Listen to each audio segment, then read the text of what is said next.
रामधन नाम का एक पुराना व्यापारी था जो अपनी व्यापारी समझ के कारण दोनों हाथों से कमा रहा था।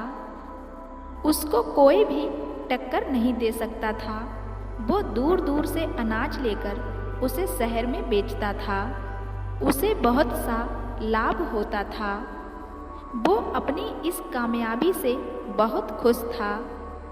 इसलिए उसने सोचा व्यापार बढ़ाना चाहिए और उसने पड़ोसी राज्य में जाकर व्यापार करने की सोची। दूसरे राज्य जाने के रास्ते का मानचित्र देखा गया, जिसमें साफ साफ था कि रास्ते में एक बहुत बड़ा मरुस्थल है। खबरों के अनुसार उस स्थान पर कई लुटेरे भी हैं, लेकिन बूढ़ा व्यापारी कई सपने देख चुका था। उस पर दूसरे राज्य में जाकर धन कमाने की इच्छा प्रबल थी। उसने अपने कई किसान साथियों को लेकर प्रस्थान करने की ठान ली। बैलगाड़ियां तैयार की और उस पर अनाज लादा। इतना सारा माल था जैसे कोई राजा की शाही सवारी हो। बूढ़े रामधन की टोली में कई लोग थे, जिसमें जवान युवक भी थे और वृद्ध अनुभवी लोग जो बरसों से रामधन के साथ काम कर रहे थे। जवानों के अनुसार अगर इस टोली का नेतृत्व कोई नव युवक करता तो अच्छा होता, क्योंकि यह वृद्ध रामधन तो धीरे धीरे जाएगा और पता नहीं उस मरु स्थल में क्या क्या देखना पड़ेगा। तब कुछ नौजवानों ने मिलकर अपनी अलग टोली बना ली और स्वयं का माल लेकर दूसरे राज्य में जाकर व्यापार करने की ठान ली। रामधन को उसके चहेते लोगों ने इस बात की सूचना दी। तब रामधन ने कोई गंभीर प्रक्रिया नहीं दिखाई। उसने कहा, भाई, सबको अपना फैसला लेने का हक है। अगर वो मेरे इस काम को छोड़कर अपना काम शुरू करना चाहते हैं तो मुझे कोई आपत्ति नहीं है, और भी जो उनके साथ जाना चाहता हो जा सकता है। अब दो अलग व्यापारियों की टोली बन चुकी थी, जिसमें एक का नेतृत्व वृद्ध रामधन कर रहे थे और दूसरे का नेतृत्व नव युवक गणपति कर रहे थे। दोनों की टोली में वृद्ध एवं नव युवक दोनों सवार थे। सफर शुरू हुआ। रामधन और गणपति अपनी अपनी टोली लेकर चल पड़े। थोड़ी दूर सब साथ साथ ही चल रहे थे कि जवानों की टोली तेजी से आगे निकल पड़ी और रामधन और उनके साथी पीछे ही रह गए। रामधन की टोली के नौजवान इस धीमी गति से बिल्कुल खुश नहीं थे और बार बार रामधन को कोस रहे थे। कहते कि वो नौजवानों की टोली को नगर की सीमा लांघ चुकी होगी और कुछ ही दिनों में मरु स्थल भी पार कर लेगी और हम सभी इस बूढ़े के कारण भूखे मर जाएंगे। धीरे धीरे रामधन की टोली नगर की सीमा पार करके मरु स्थल के समीप पहुंच जाती है। तब रामधन सभी से कहते हैं, यह मरु स्थल बहुत लंबा है और इसमें दूर दूर तक पानी की एक भी बूंद नहीं मिलेगी, इसलिए जितना हो सके पानी भर लो। और सबसे अहम, यह मरु स्थल लुटेरे और डाकुओं से भरा है, इसलिए हमें यहाँ का सफ़र बिना रुके ही करना होगा और साथ ही हर समय चौकन्ना रहना होगा। उन्हें मरु स्थल के पहले तक बहुत से पानी के गड्ढे मिल जाते हैं, जिससे वे बहुत सारा पानी इकट्ठा कर लेते हैं। तब उनमें से एक पूछता है कि इस रास्ते में पहले से ही इतने पानी के गड्ढे हैं, हमें एक भी गड्ढा तैयार नहीं करना पड़ा। तब रामधन मूंछों पर ताव देकर बोलते हैं, इसलिए तो मैंने नौजवानों की उस टोली को आगे जाने दिया।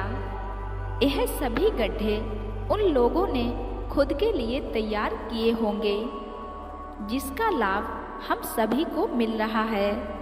यह बात सुनकर टोली के विरोधी साथी गुस्सा जाते हैं और बाकी लोग रामधन के अनुभव की प्रशंसा करने लगते हैं। सभी रामधन के कहे अनुसार बंदोबस्त करके आराम करके आगे बढ़ते हैं। आगे बढ़ते हुए रामधन सभी को आगाह कर देता है कि अब हम सभी मरुस्थल में प्रवेश करने वाले हैं, जहाँ ना तो पानी मिलेगा, ना खाने को फल और ना ही ठहरने का स्थान, और यह बहुत लंबा भी है।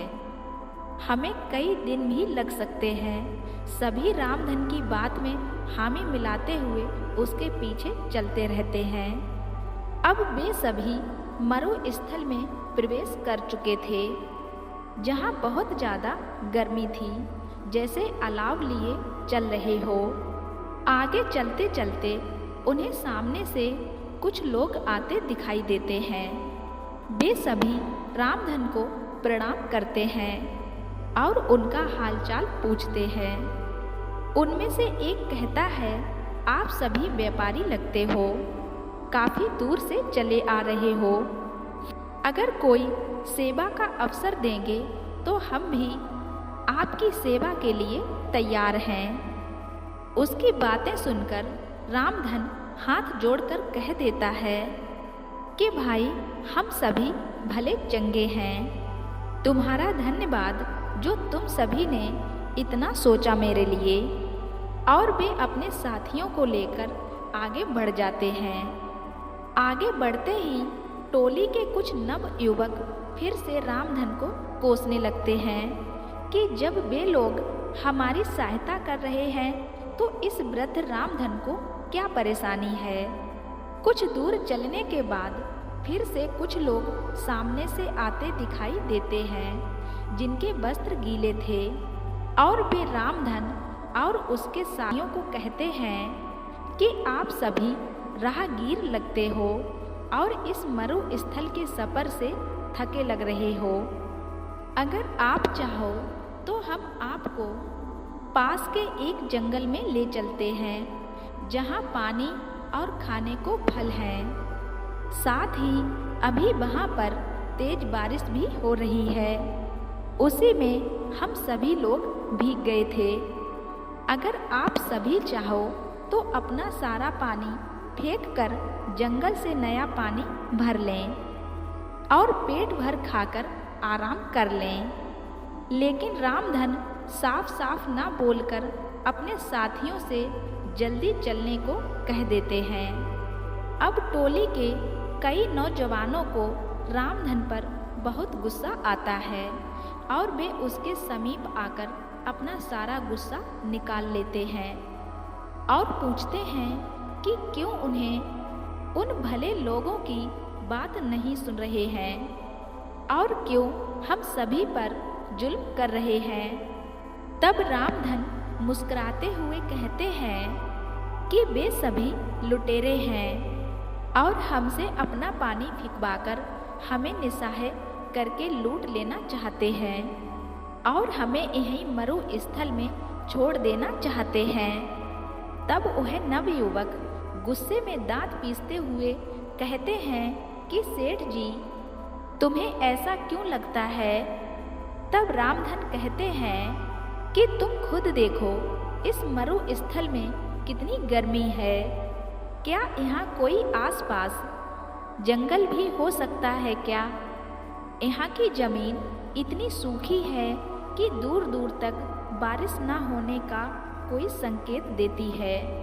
यहाँ पर एक परिंदे का घोंसला तक नहीं है, तो फल फूल कैसे हो सकते हैं। और जरा निगाह उठाकर ऊपर देखो, दूर दूर तक कोई बारिश के बादल नहीं हैं और ना ही हवा में बारिश की ठंडक है, ना ही गीली मिट्टी की खुशबू है।